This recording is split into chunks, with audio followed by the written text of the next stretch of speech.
E aí galera, aqui quem fala é o professor Marcos e como vocês estão vendo eu não estou em casa, eu estou de viagem. Então se vocês ouvirem um barulho estranho durante a videoaula, peço que relevem porque eu estou gravando a aula meio que no improviso, beleza? E para a videoaula de hoje é necessário que vocês tenham os assuntos passados sobre reações redox, porque o assunto de eletroquímica, o assunto de pilhas envolve muita nomenclatura e muito conceitos das reações redox. Então, para a videoaula não ficar muito densa, eu joguei muito dos conhecimentos dessa videoaula na aula passada de Redox, beleza? Então, se você não assistiu, dá uma assistida lá e volta para cá porque vai ser massa, beleza? Bora lá começar. A eletroquímica ela estuda a relação entre reações químicas e corrente elétrica. O processo onde uma reação química gera uma corrente elétrica é chamado de pilhas. E o processo inverso, onde uma corrente elétrica provoca uma reação química, é chamado de eletrólise, onde as pilhas são um processo espontâneo, ocorre naturalmente, e a eletrólise é um processo não espontâneo, necessitando de uma fonte de tensão externa para ocorrer. E a aula de hoje será sobre pilhas. Para entender um pouco mais sobre a eletroquímica, nós vamos voltar até o século XVIII, onde Luigi Galvani, um médico e anatomista italiano, estava dissecando uma rã, utilizando bisturi com dois metais diferentes. E quando ele encostou os dois materiais simultaneamente nessa rã, ele viu que ela sofria uma leve contração muscular, um leve espasmo. Foi provado que esse espasmo muscular, essa contração, se deu à passagem de corrente elétrica no animal. E os jornais sensacionalistas da época até disseram que isso é uma forma de reviver os mortos, já que o cadáver ele realizava uma contração muscular devido à passagem de corrente elétrica.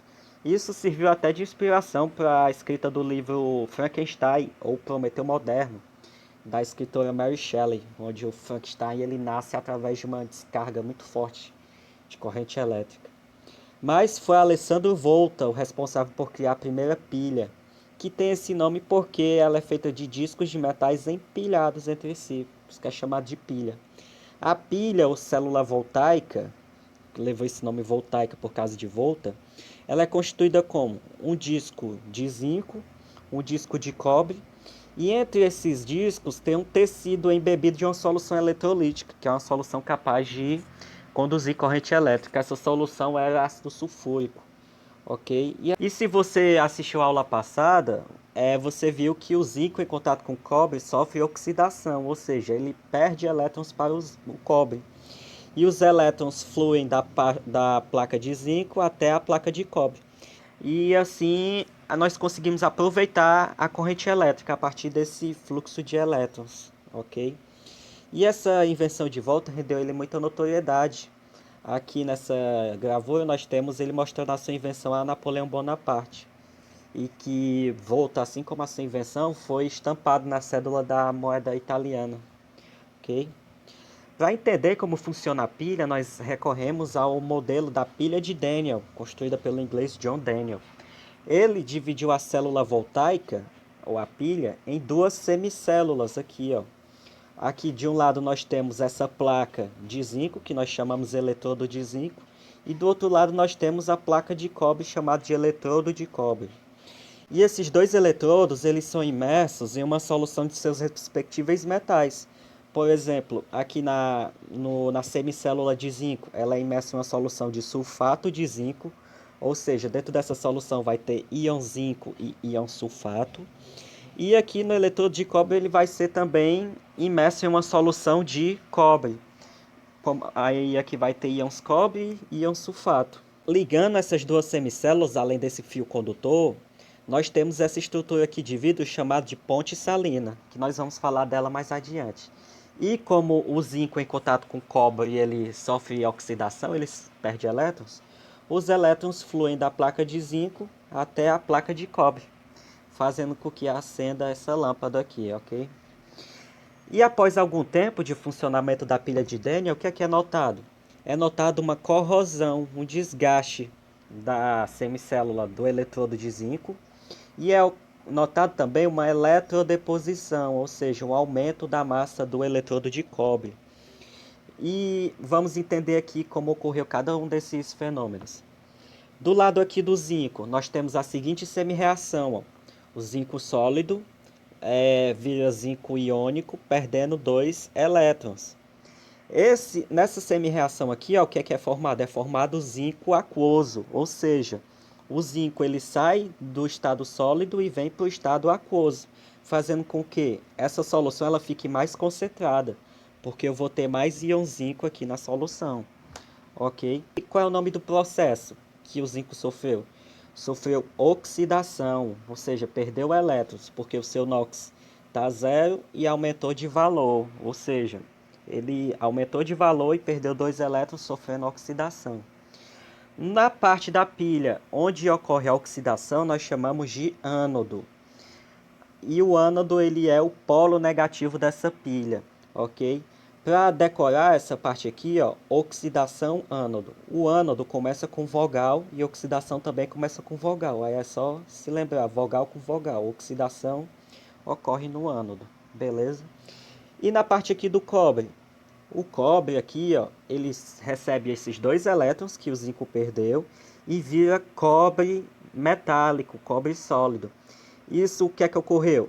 Isso porque o cobre que estava na solução, ele veio para a placa, fazendo com que a placa ela aumentasse a sua massa. Como os íons cobre ele sai da solução e vem para a placa de cobre, fazendo com que ela aumente a sua massa, vai ter menos íons cobre dissolvidos nela. E isso vai ocasionar uma solução menos concentrada, porque vai ter menos cobre iônico nessa solução, beleza?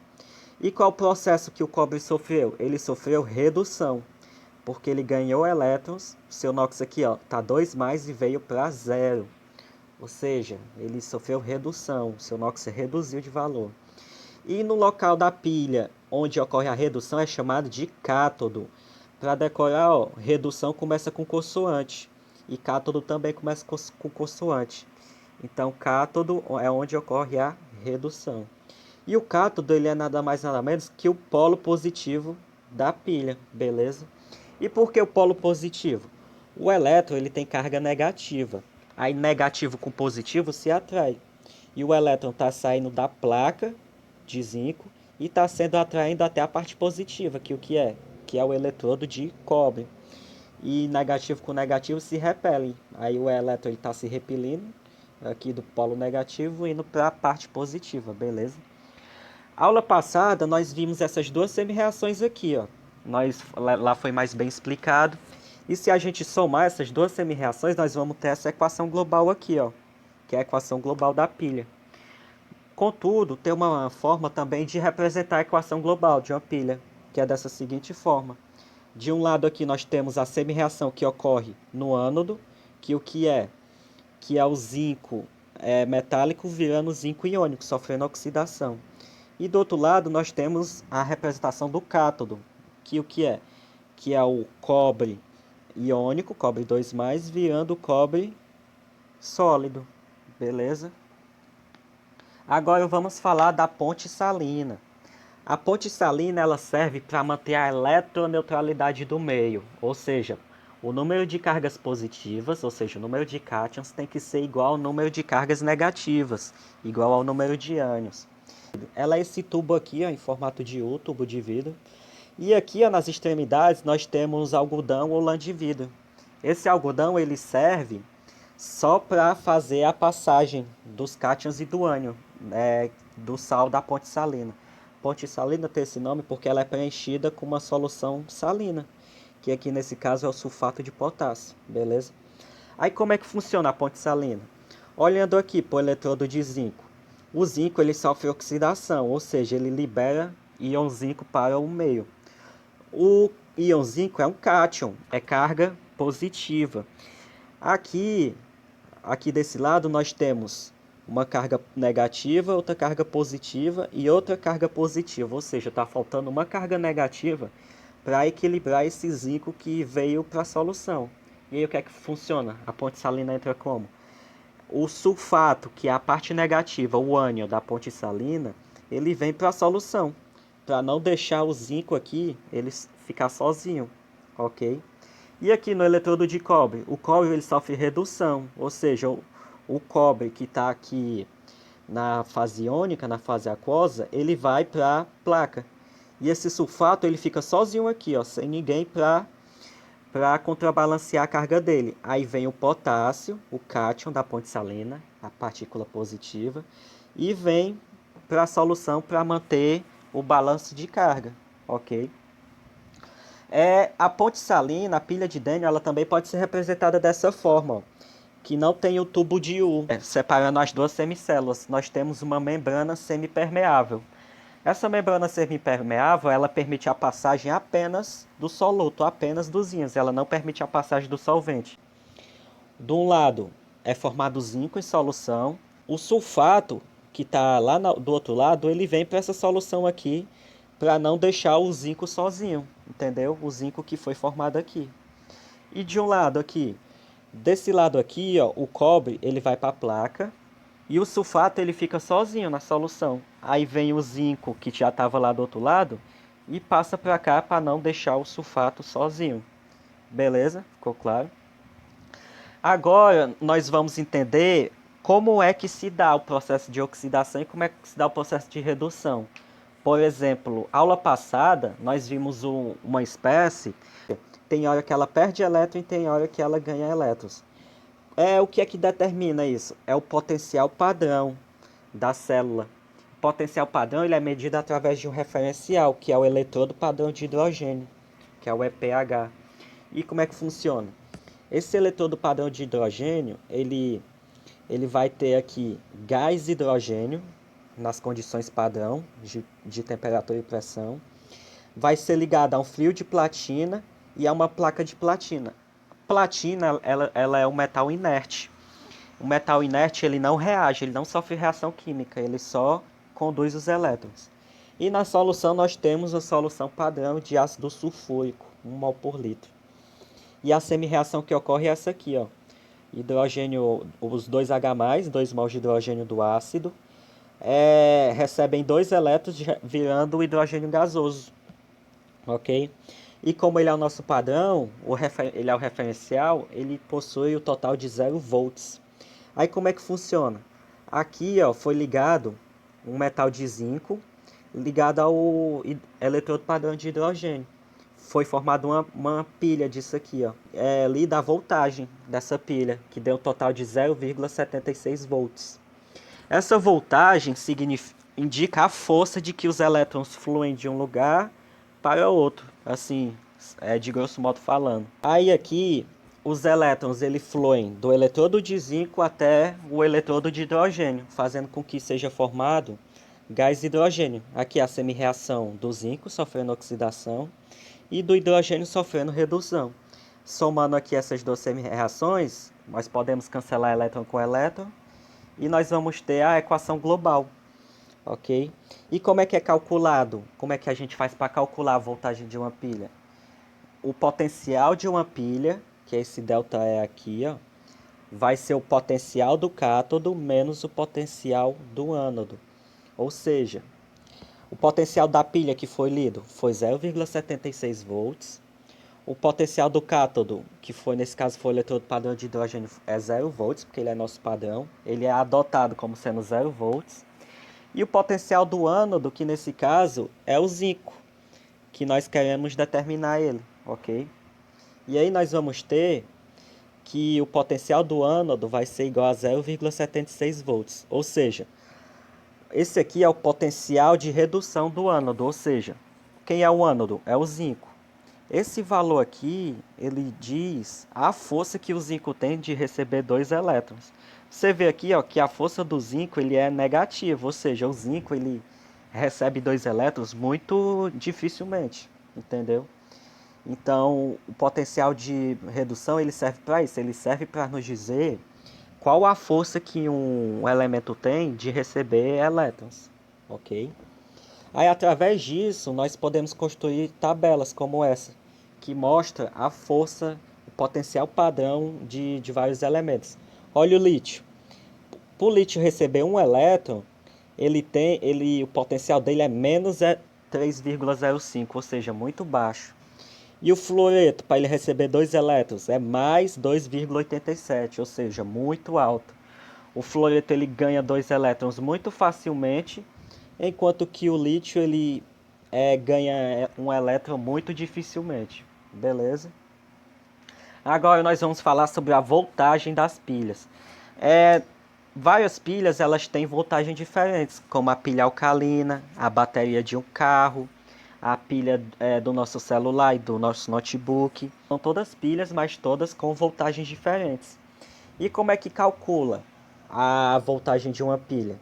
Ela vai depender dos materiais que é feito, cada eletrodo aqui, de cada semicélula. Para isso, para calcular a voltagem ou diferença de potencial, DDP, nós vamos precisar dos dados daquela tabela, que são os potenciais de redução. Esses potenciais aqui, eles são tabelados e a questão é obrigada a dar para você. Ó, aqui, o cobre, ele ganha 2 elétrons com potencial de mais 0,34 volts e o zinco, ele ganha elétrons com potencial negativo. Ok? Então, tem duas formas da gente calcular a voltagem dessa pilha aqui, ó, que a gente viu no começo da aula. Nós podemos utilizar essa expressão aqui, ó, que nós vimos no slide passado. Delta E é igual ao potencial do cátodo menos o potencial do ânodo. Ou delta E é o potencial maior menos o potencial menor. Mas por que, professor, essa expressão?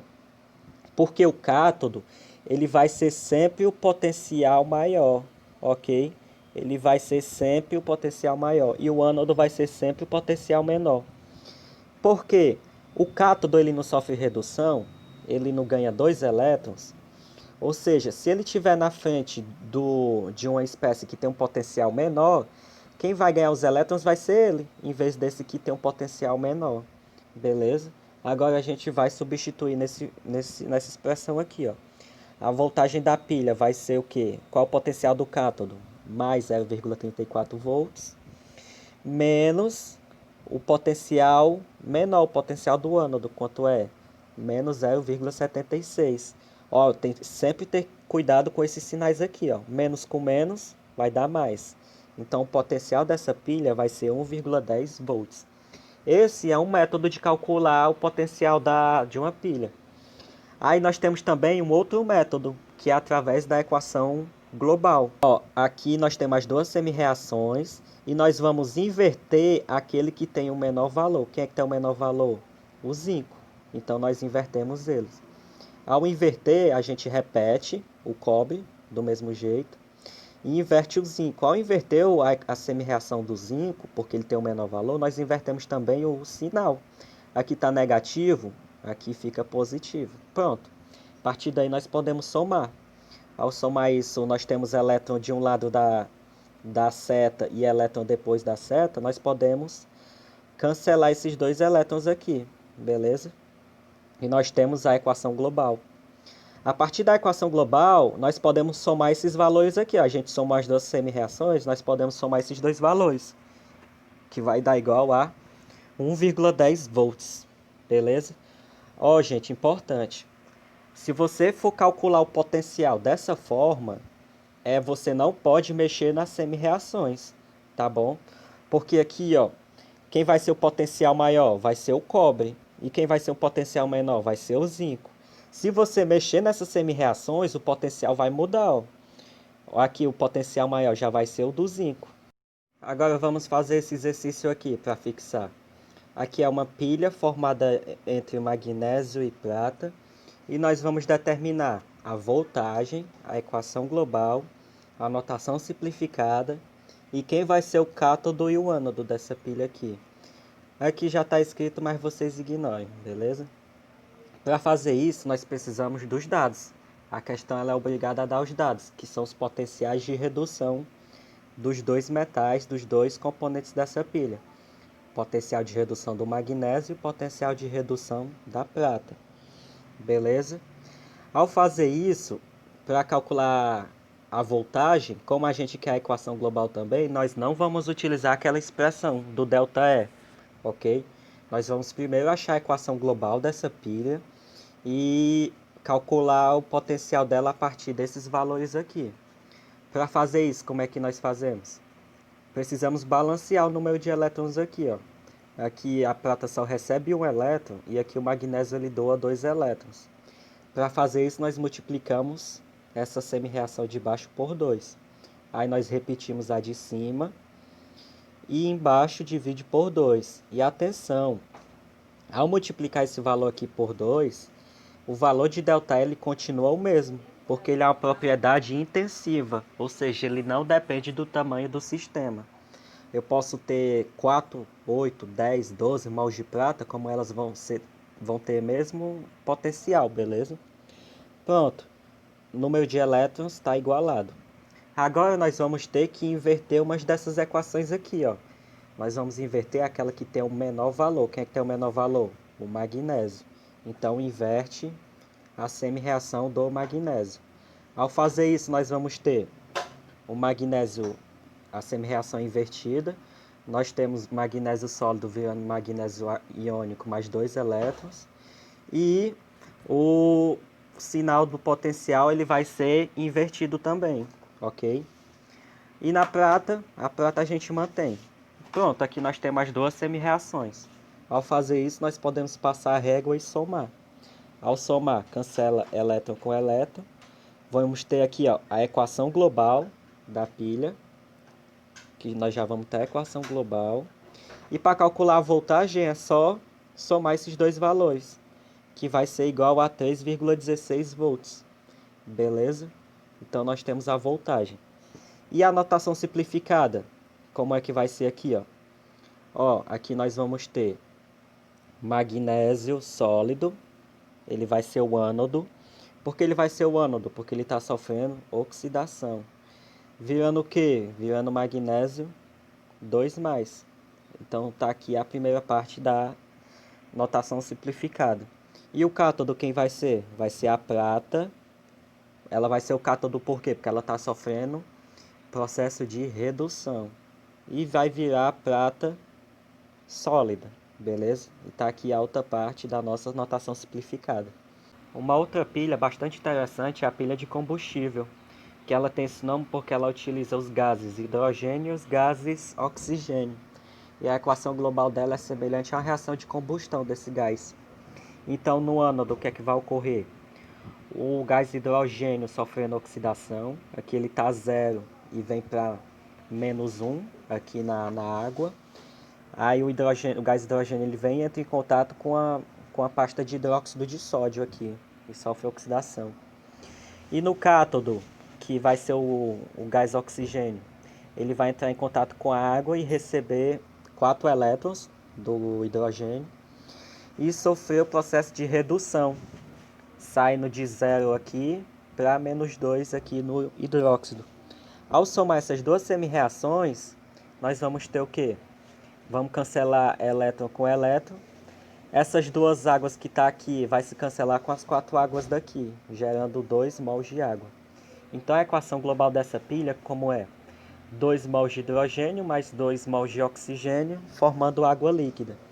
Essa pilha é utilizada muito em estações espaciais e foguetes espaciais também, porque o funcionamento dela é de uma forma contínua. É acoplado aqui gás hidrogênio e acoplado do outro lado gás oxigênio. E é formado elétrons, eletricidade de uma forma ininterrupta. E como é formado água no final dessa reação, essa água ela pode ser reaproveitada para fazer diversas outras coisas. Então, galera, essa foi a nossa videoaula de hoje. Espero que tenha ficado claro o assunto. E não se esqueça de curtir o vídeo, de compartilhar, se possível comentar. E se tu não gostou e não está no canal, se inscreve aí. Isso aí me ajuda muito. E é isso aí. Valeu, até a próxima videoaula.